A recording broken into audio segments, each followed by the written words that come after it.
একটা আমল তার জীবনী থেকে পাওয়া যায়, এটা পড়ে আমার কাছে এত মানে নিজেকে এত ছোট মনে হচ্ছে যে কাশ যদি এই আমলটা আমি করতে পারতাম। বলে দিব, চেষ্টা করছি যে করার, আপনারাও করার চেষ্টা করেন। উসমান রাদিয়াল্লাহু আনহু ধনী ছিলেন কিনা, তো নবীর কাছে গিয়ে বলছেন যে আমার ধন সম্পদ খুব বেশি বাড়ছে, ইয়া রাসূলুল্লাহ আপনি সম্পদ একটু কমানোর দোয়া করেন তো আমার জন্য। চিন্তা করা যায় মানুষ এমন দোয়া কেউ করবে এই যুগে? আচ্ছা, নবী সাল্লাল্লাহু আলাইহি ওয়াসাল্লাম বললেন তুমি উটের পিঠে, গাধার পিঠে খাওয়া দাওয়া করো, ঠিক আছে, খাওয়া দাওয়া করো। তো তিনি খাওয়া দাওয়া করেন।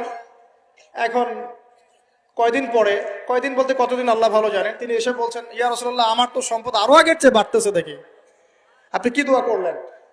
সম্পদ তো আরো বাড়া শুরু করেছে এখন। তখন তিনি বলছেন যে তুমি যখন খাও তখন তোমার হাত থেকে যদি খাবার পড়ে যায় তুমি কি করো? তখন তিনি বলেছেন আমি, আমার হাত থেকে খাবার যদি পড়ে যায়, একটা দানাও যদি পড়ে যায়, আমি উটের পিঠ থেকে নামি, নেমে সেই খাবারটাকে তুলে পরিষ্কার করে তারপর খাই। উসমান রাদিয়াল্লাহু আনহু এত ধনী মানুষ, তিনি প্রতি বেলায় 100 মানুষকে খাওয়াতে পারেন, কোনো সমস্যা নাই। তিনি একাই তাবুকের যুদ্ধে 30,000 সৈন্যের দায়িত্ব নিয়েছেন।